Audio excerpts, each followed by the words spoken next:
Nikkei Asia News Roundup with Jada and Brian.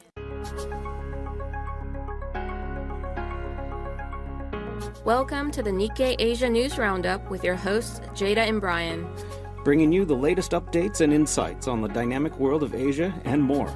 Now let's delve into the headlines. This program is brought to you by Nikkei.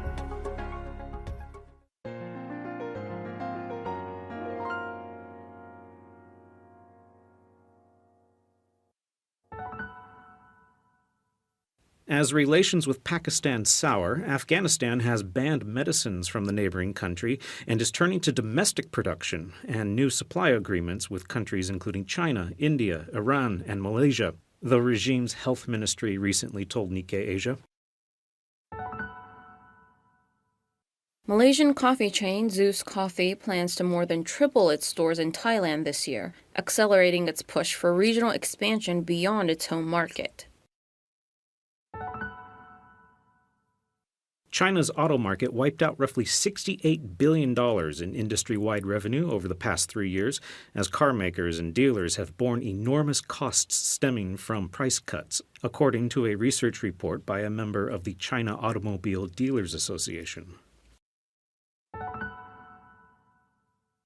A bridge over the Yangon River built with South Korean government financing opened this month, completing a project hoped to bring activity to the undeveloped area on the other side.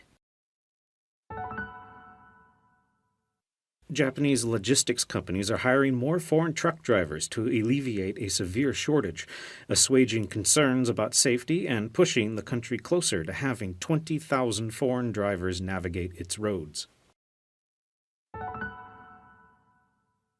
A tycoon whose fraud case had become a test of Vietnam's corruption clampdown has made a flashy return to office, with the founder of Bamboo Airways back in the spotlight as his troubled airline attempts to stage a turnaround. Now moving on to the next segment.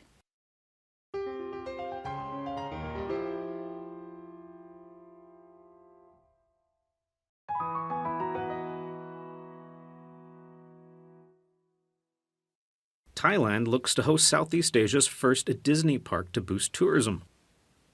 Thailand hopes to bring Southeast Asia's first Disneyland to a site east of Bangkok in a bid to boost the country's struggling tourism industry, though the volatile political landscape makes the project's future uncertain. The country's deputy prime minister said in a social media post in late January that the plan to attract a Disneyland is achievable and not a pipe dream, prompting widespread media coverage.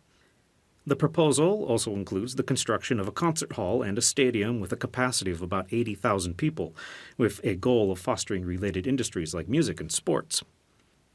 The site is in the Eastern Economic Corridor, a special economic zone where planning already has begun for the expansion of an international airport and development of a high-speed rail network connecting multiple airports. Though the timeline for the Disney project is undecided, a roadmap for implementation has been partially developed. Further detailed studies and discussions with investors will follow, potentially leading to negotiations within a public-private partnership framework. The tourism industry accounts for nearly 20% of Thailand's GDP, but has been sluggish recently. The strong baht, a border dispute with Cambodia, and safety concerns related to scam centers are weighing on the sector.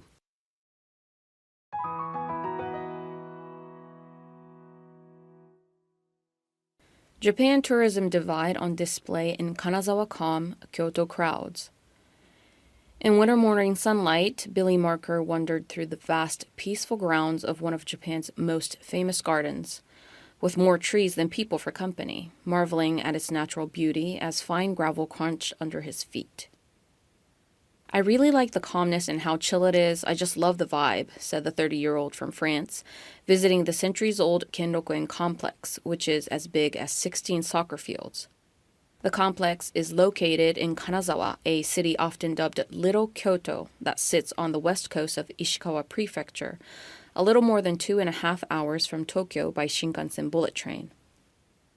Steeped in history and Japanese culture, Kanazawa has a similar allure to Kyoto. But these days, one striking trend separates the two cities: foreign tourists. The number of nights spent by international guests in the whole of Ishikawa Prefecture from January to November 2025 was 2 million, according to the latest data from the Japan Tourism Agency, while Kyoto Prefecture had more than 17 million.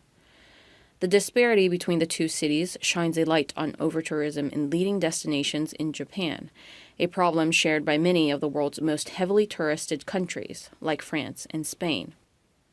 The yawning gap between Kanazawa and Kyoto's foreign visitor numbers comes as the annual number of overseas tourists hit a record 42.7 million in Japan.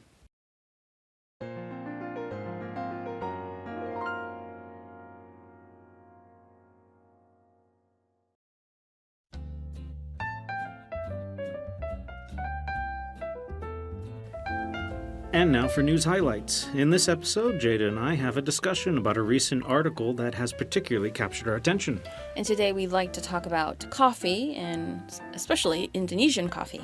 Yes, and I didn't really know about this, but I'm not surprised that coffee in Indonesia is doing really well in terms of coffee companies that are Indonesian, making Indonesian coffee. Yes, so the local brands in Indonesia are doing very well, and it seems to be one of the reasons that Indonesians really like coffee. Yeah, and the other big deal is that the threat of saturation in the local market is that they're expanding and they're going to other countries around like Singapore and Malaysia and maybe even farther beyond. One interesting data from the story that really caught my eye was that in terms of per capita coffee consumption, Indonesia has the highest in Southeast Asia, and it's right below Australia, which Australia, you have this image of really strong, powerful coffee culture. So Indonesia's right below that. It's funny you mention that because that was the exact moment I paused a bit when reading the story too. It was like, really, Australia? Yeah. Because that's what, whenever people say they're going to Australia, after naming some of the more stereotypical touristy things, they say you got to try the coffee. Yeah, I actually there was one in the Shibuya district of Tokyo, and I walked into a cafe not knowing it was Indonesian coffee and had their signature drink, which is they use palm sugar. So it's very sweet, but it was really great. And I think a lot of Japanese people like Starbucks as well. They're sweet, fruity, whatever drinks. Yeah. So I think, if more brands come into Japan, I feel like they would do pretty well. That's one of the things the article really touches on, is that one of the reasons for this success in Indonesia is that they're catering to Indonesian tastes because they're Indonesian companies and they know what Indonesians want. And when they expand to other countries, will that translate? True, yeah. Because maybe customers in other countries want to try out what Indonesian coffee is like, and maybe they'll like it. Yeah. But then also, maybe we should adapt to their tastes. Like they pointed out that Singapore, instead of the sweet milky coffees, they're more into espresso type drinks. And so there's a question of how much adaptation you do.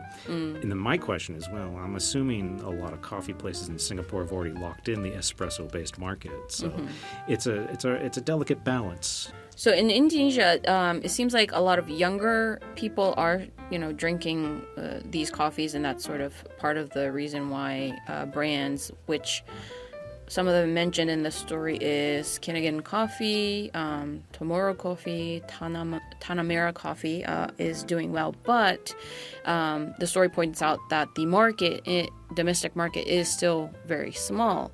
And it seems to be one of the reasons it points out is that Indonesia's sort of known to produce a lot of Robusta beans, which is it's considered the lower quality of the two. The Arabica is the other one. Yes, so it's usually the one used for instant coffee and powders. Yeah. So that's sort of, but these cafes are more so considered the third wave. That coffees are being talked about right now, the third wave of using Arabica and specialty coffees. So a lot of Indonesians don't have that. What do you call it? They're not used to it. The idea of it. Coffee is just a drink for the buzz, and maybe something to drink in supplement to other things that you're going out for instead of the main event. Maybe. Yeah. That's one of the other things the article talks about is the price point.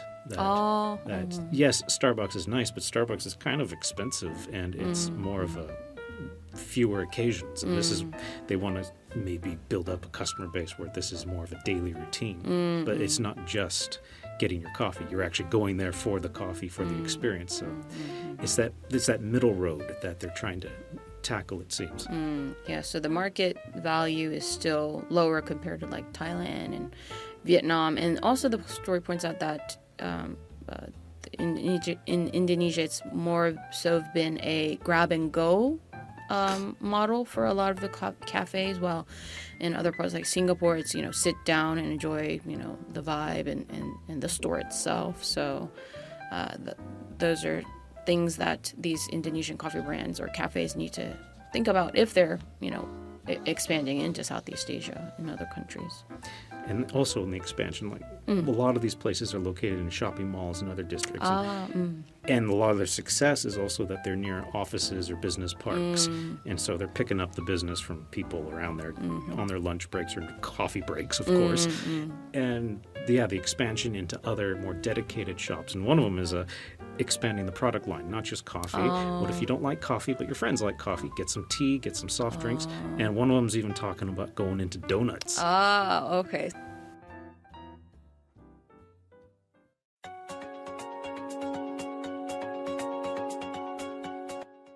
And that brings us to the close of today's episode. We look forward to having you join up again for the next edition of the Nikkei Asia News Roundup. Stay informed, stay curious. Until next time, I'm Jada. And I'm Brian. See you again, and take care. This program is brought to you by Nikkei.